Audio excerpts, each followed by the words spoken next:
A number of years ago, Laurie Majors, my executive assistant, got a phone call from a lady in Birmingham, Alabama. At the end of the conversation, she said, Zig, she said, I believe this woman thinks she's got an impossible problem, but I believe you can solve that problem with her in just a few minutes if you will spend that time with her.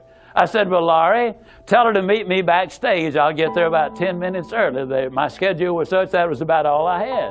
Well, I got there, and I was on backstage behind the curtain on one side. She spotted me from the other side, and as she walked across the stage, I have never seen as much anger in a human being in my life as I saw in her. She almost started crying when she saw me. She said, oh, I'm just so glad to see you. I got this horrible job. I hate it. I hate everything about it. I hate everybody down there. I mean, you talking about negative nails. She was it. She said, can you help me? Now, understand, I've only got about 10 minutes. So I looked at her, and one thing I have learned, I don't do counseling, but I talk with a lot of people who do, in psychology, psychiatry, and the ministry. And they tell me that everybody who comes to you with a problem are not necessarily looking for a solution. I couldn't understand that for a long time. Why do they bring you a problem if they don't want to solve it? Well, I can tell you why. They want to tell you about it, you about it, you about it, you about it, and you about it. And if you foul up the deal and solve the problem, they can't tell you again, you again. They want the attention that goes with the problem. And every company just about it has that kind of an individual. They want the attention that goes with griping and complaining. Well, I looked at the lady, and it wasn't unkindly, but firmly I said to her, yes, and you know, ma'am, I'm afraid your problem is about to get worse. She said, what do you mean? I said, I believe they're going to fire you. She was stunned. I couldn't have stunned her more if I'd hit her in the face with a bucket of ice water. She said, fire me? Why on earth would they fire me? The inflection in her voice clearly said, they're the bad guys, I'm the good guy. Why don't they fire them and keep me? Have you ever noticed that people who are the problem never recognize that they are? They're in complete denial. They think denial is just a river in Egypt. Why would they fire me? I said, ma'am, I don't believe there's a company in America big enough to contain this much poison in one small spot. Have you ever noticed that when somebody is about to lose something they've been complaining about, whether it's a car, a home, a mate, a job, or whatever, when all of a sudden it appears they're going to lose them, it takes on brand new value. She looked at me and said, well, what can I do? I said, do you really want to know? She said, yes, I do. That's the reason I came to see you. I came looking for help, but you sure haven't been any help so far. I said, well, ma'am, I've got an idea, and I will absolutely guarantee you it positively, definitely, absolutely will work if you will just do it. She said, I'll try anything within reason. I said, okay, when you get home tonight, all of your household tasks are complete. It's bedtime. Get off in a room right by yourself. Get a sheet of paper out, and at the top of it write, I like my job because. She interrupted me. She said, that'll be easy. I don't like nothing about that job. Don't like nothing about those people down there. And I said, well, just as a matter of curiosity, do you work there for benevolent reasons, or do they pay you for working there? She said, well, I got to confess, they pay me. And I said, and you don't like to be paid? Oh, she said, yes, I do. I said, okay, tell you what you do. Open your notebook right now. We'll start our list of the things you like about your job. They pay you for working there, and you do like it, don't you? She said, absolutely. But she just stood there. I said, no, open your notebook now, and we'll get busy on the list. She just stood there. I said, ma'am, let me tell you what my experience in life has been. I've discovered that in 100% of the cases, no exceptions, people who won't take step number one never take step number two. You see, she had come to me with an impossible dream. Her dream was that nice Mr. Ziglar was going to solve all of her problems, and she would live happily ever after. Well, folks, I got news for you. I can't solve her problems. I can't solve your problems. But I will give you some steps that I'll absolutely, definitely, and positively will work for you, as it worked eventually for her.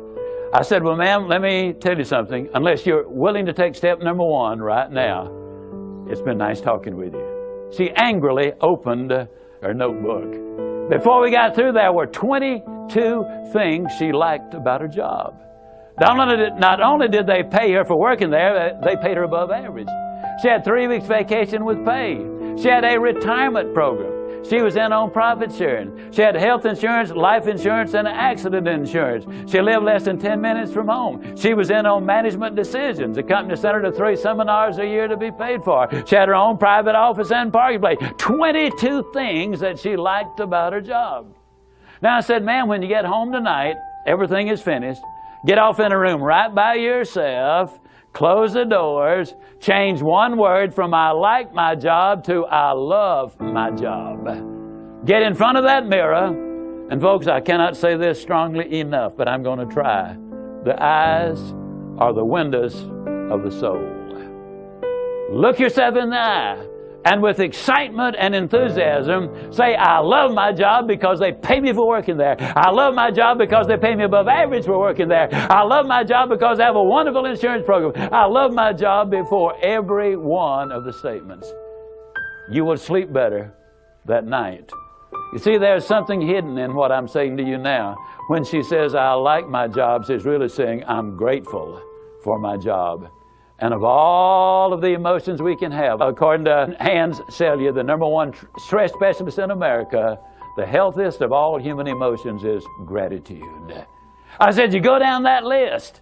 I like my job. I love my job, rather. That is a way of gratitude. You'll sleep better the first night. Tomorrow morning, when you get up, get back in front of the mirror just before you go to work. Get back in front of the mirror and repeat the process again with excitement and enthusiasm. I love my job because, and take the list with you. Because the reality is, you see, you will have started to change from a fault finder to a good finder. Some people do really find fault like there's a reward for it. They really do. Take the list with you, and you will be able to add to that list, absolutely guaranteed. Do this every morning and every night, and you will have an astonishing recovery from this advanced case of stinking thinking. Now, I didn't say that to her, but I'm saying it to you. That's what it was. It was an advanced case of stinking thinking. Well, 6 weeks later, I was back in Birmingham, Alabama. I was doing a follow-up sales seminar. Now, the lady was not in sales, but she had been listening to my tapes. She had been listening to Automobile University, and she had discovered that everybody sells. Everybody who will ever hear this is in selling. Whether you're a school teacher, a civil service worker, a military personnel, an executive secretary, it doesn't make any difference. What you do, you sell every day of your life.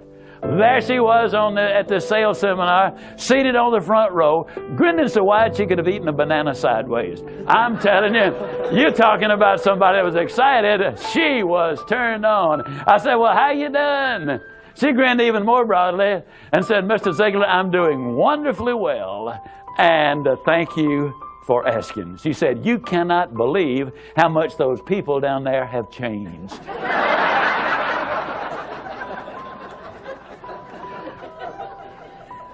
I got a lid on the line, folks. You're not going to change anybody else till you change you. Everything really does begin with you. Now, you see, the unfortunate thing, this lady had been raised in a very negative environment. First, her parents had told her that she'd never amount to anything. They had said, you know, you're always late, you're always sloppy, why can't you be like your brother or your sister or whatever? When she got married, her husband had continued it, and so her self-talk had become completely negative. Everything that she said about herself was negative. Like Dad said, I'll never amount to anything. Or like my husband says, I can't do anything right.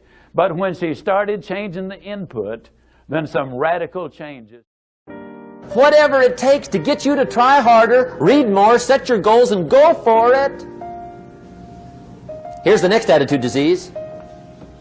Over-caution. Some people never will have much. They're too cautious. Now, you can also be too reckless, but you can also be too cautious. This is called the timid approach to life.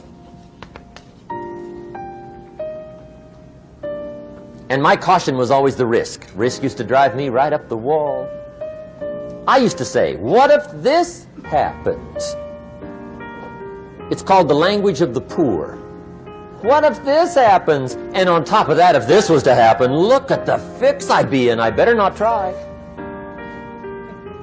I could always ace myself out. Then I'll tell you what changed my whole life when I finally discovered it's all risky. The minute you were born, it got risky. If you think trying is risky, wait till they hand you the bill for not trying. If you think investing is risky, wait till you get the tab for not investing. See, it's all risky. Getting married is risky. Having children is risky. Going into business is risky. Investing your money is risky. It's all risky. I'll tell you how risky life is. You're not going to get out alive. That's risky. The Englishman says, well, if that's the way it's going to work out, let's give it a go. Right. That's